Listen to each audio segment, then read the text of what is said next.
महामहिम राष्ट्रपति द्रौपदी मुर्मू को मिलिथिबा अपमानजनक घटना को केंद्र करी राज्यर कोण अनुकोण रे बीजेपी पक्षरु सोनिया गांधी राहुल गांधी कुश पुतलिका दाह करा जायथिला सर्वसम्मुखरे।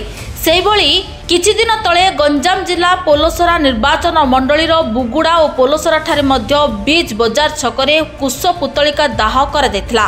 बीजेपी को दृढ़ निंदा करी आज जातीय कांग्रेस पक्षरु बुगुड़ा डाकबंगला ठारे आयोजित एक सांबादिक सम्मिलन रे एही सांबादिक सम्मिलन दृढ़ोक्तिर सह कहिछि कांग्रेस आगामी दिन में निर्वाचन लड़ी निश्चित जवाब देबे बीजेपी को।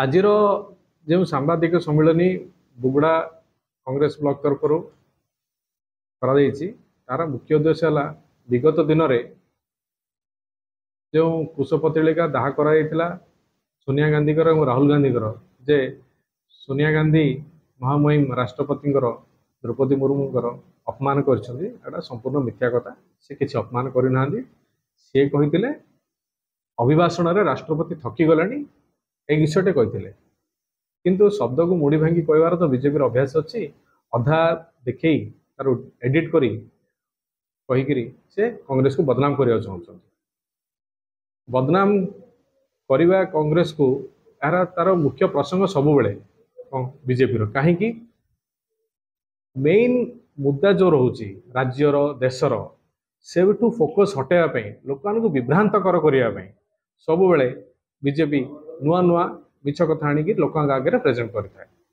कहवा गले अनएम्प्लॉयमेंट विषय आप पचारे बीजेपी वाला केबे किछ कहबे। बुगुड़ारू अभिमन्यु मिश्र रिपोर्ट चर्चा न्यूज।